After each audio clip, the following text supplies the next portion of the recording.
США выходят из НАТО. Резкое заявление из Вашингтона. Соответствующий законопроект уже поступил в Конгресс. Болезненный удар. Москва быстро теряет деньги из-за предательства союзника. Что произошло? Расскажем. Впервые в мире жесткий запрет, который коснется миллионов. Такого не ожидали даже в Кремле.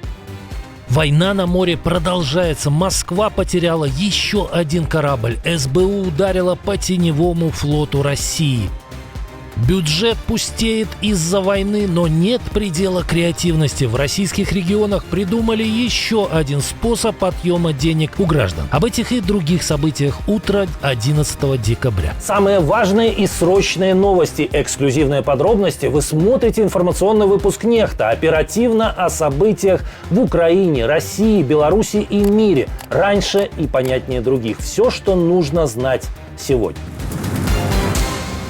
В Вашингтоне случилось то, чего долгие годы опасались европейские столицы. В Конгресс США официально внесен законопроект о выходе страны из НАТО. Его автор – республиканец Томас Масси, один из самых радикальных изоляционистов. И название документа говорит само за себя – закон о ненадежной организации. Суть простая. НАТО, по мнению автора, пережиток холодной войны, созданный против СССР, которого уже 30 лет как нет. Масси утверждает, что участие в альянсе обошлось США в триллионы долларов, а Конституция якобы не предусматривает постоянного участия в зарубежных конфликтах. Если законопроект примут, президент США будет обязан в течение 30 дней уведомить НАТО о выходе, а финансирование альянса из американского бюджета будет запрещено. Одновременно аналогичный документ внесен в Сенат Майком Ли, еще одним сторонником жесткого изоляционизма. Новый удар по теневому флоту России. Москва потеряла еще одно судно. Правда, речь не об очередной атаке с помощью морских дронов. Корабль просто арестован прямо в Одессе. В местном порту СБУ арестовала сухогруз, который формально ходил под флагом одной из стран Африки, но на деле оказался частью российского теневого флота. Судно прибыло за партией стальных труб, однако вместо грузчиков его встречали украинские силовики. Капитан и 16 членов экипажа с паспортами нескольких стран Ближнего Востока тоже задержаны. Как установила Служба безопасности Украины, именно этот сухогруз в январе 2021 года незаконно вывез из оккупированного Крыма почти 7 тысяч тонн российского зерна. И это был не единичный заход. До начала полномасштабной войны судно не менее 7 раз причаливало в Севастополе, чтобы вывести экспортное зерно через третьи страны в Северную Африку. Классическая схема серого оборота, которой Кремль пользовался годами. Во время обыска на борту нашли полный набор улик, планы рейсов, навигационные карты, рабочие документы, все, что подтверждает незаконную работу в крымских портах. По данным СБУ, владелец арестованного судна давно находится под санкциями СНБО и постоянно менял название сухогруза и фиктивных бенефициаров, чтобы обойти эти ограничения. За последний год, по оценкам западных СМИ, украинские спецслужбы нанесли удары по десятку судов теневого флота России. Но это были удары в буквальном смысле этого слова. Соединенные Штаты официально внесены в список потенциальных угроз. И речь сейчас не о России или Китае, а об одной из стран Евросоюза. На такой шаг пошла Дания. Мы столкнулись с серьезной угрозой. Это самая серьезная угроза, с которой мы сталкивались со времен окончания Холодной войны. Еще пару лет назад такое было немыслимо, но все изменилось после того, как Дональд Трамп вновь пришел к власти и начал открыто демонстрировать. Американские интересы теперь стоят выше любых союзнических обязательств. Об этом говорится в новом отчете датской военной разведки. Соединенные Штаты используют экономическую мощь, в том числе угрозы введения высоких пошлин для навязывания своей воли, и больше не исключают применение военной силы, даже против союзников.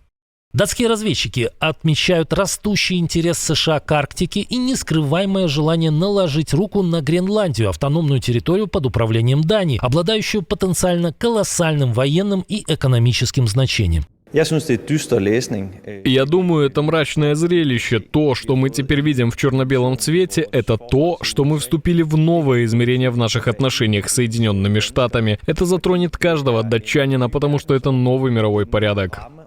При этом аналитики датской разведки подчеркивают, Америка не единственная угроза. Россия и Китай тоже рвутся в Арктику, стремясь закрепиться в регионе, который становится ключевой ареной мировой военно-политической конкуренции. Обсуждение мирного плана Вашингтона проходит нервно, но в результате напряженных переговоров документ может стать основой реального урегулирования. Об этом пишет The Washington Post. Вот простое описание того, как должен выглядеть мир в Украине. Суверенное государство, границы которого защищены международными гарантиями безопасности, входящее в Европейский Союз и восстанавливающее свою экономику с помощью крупных инвестиций из США и Европы. Колумнист издания Дэвид Игнатиус после бесед с рядом участников негоциаций считает эту цель реальной. Несмотря на жесткую переговорную тактику президента Дональда Трампа и его необъяснимую симпатию к российскому агрессору, такая сделка, судя по тому, что я слышу от американских, украинских и европейских чиновников, представляется все более реальной. Главный замысел – корейская модель, четкое разделение сторон, фактическая линия демаркации и отказ от попыток решить все силой прямо сейчас. При этом Вашингтон предлагает не заморозку войны в пользу Москвы, а пакет, который должен закрепить суверенитет Украины, гарантировать ее безопасность и не оставить Россию без ответственности. План включает несколько ключевых элементов. Украина получает гарантированный путь в ЕС уже в 2027 году. Киеву возвращают Запорожскую АЭС. Украина будет восстанавливаться за счет 3 источников США, Европы и замороженных российских активов. Также предусматривается жесткая система гарантий безопасности, чтобы новая линия разграничения не стала приглашением для РФ к новой эскалации. Как считаете, договориться о мире с Путиным реально?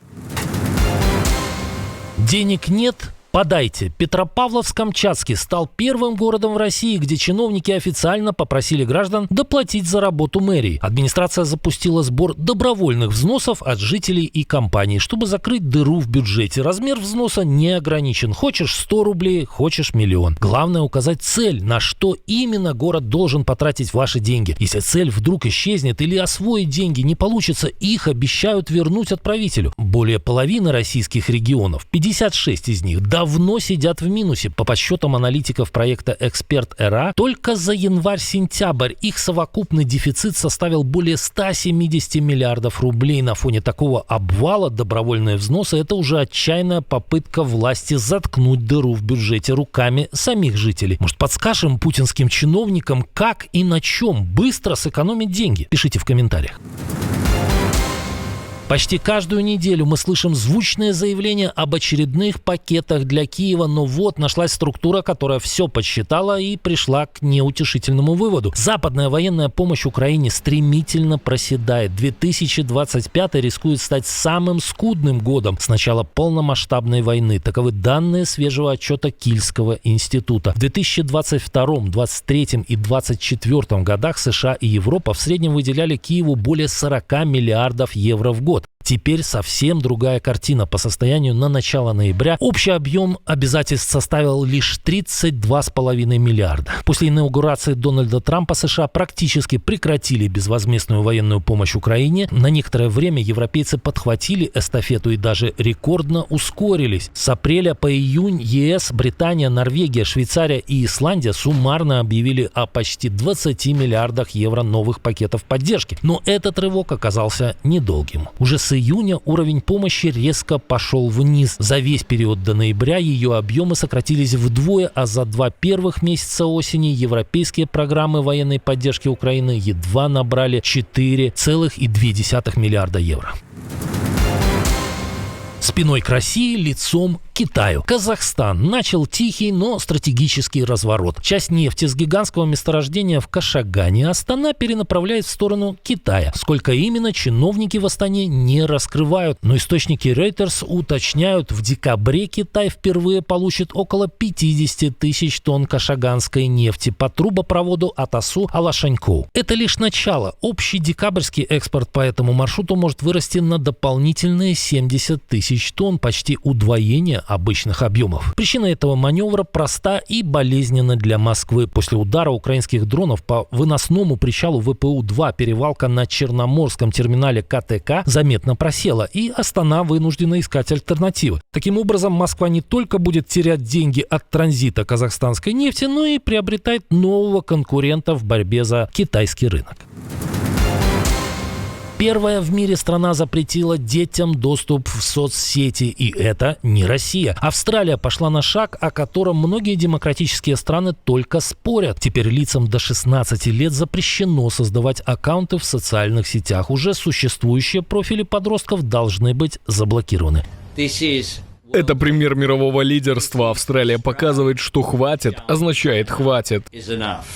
Решение беспрецедентное, но власти уверяют, иначе не остановить рост онлайн-насилия над детьми и зависимость, которая превращает соцсети в цифровую ловушку. За допуск несовершеннолетних к платформам теперь грозят гигантские штрафы до 49,5 миллиона австралийских долларов. Это примерно 33 миллиона американских. Причем наказывать будут сами компании, а не детей и родителей. Премьер Австралии назвал нововведение историческим шагом, который изменит страну к лучшему и, возможно, повлияет на весь мир. Подросткам он предложил заняться спортом, музыкой, книжками или хотя бы чаще видеть живых людей, а не аватары в ленте.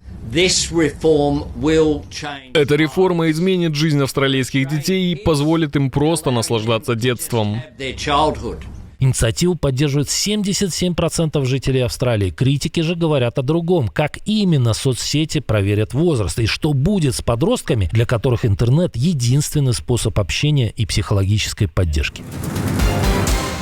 А в Италии новый рекорд. Уголовник-рецидивист совершил 4-й побег из-под стражи за 16 лет. История звучит как сюжет кинофильма, но 41-летний уроженец Албании Том Тауланд вновь доказал, ничто так не мотивирует, как перспектива сидеть в тюрьме до 2048 года. На этот раз он сбежал из заведения строгого режима под мелодичным названием «Опера». Как еще может называться тюряга под Миланом? Никаких новаций на этот раз не было. Все было как в классике жанра. Злодей вынес из мастерской напильник, справился с металлической решеткой в камере и, связав простыни, тихо спустился вниз. До этого король побегов проделывал похожее трижды. 2 раза он сбежал из разных итальянских тюрем и 1 из бельгийской.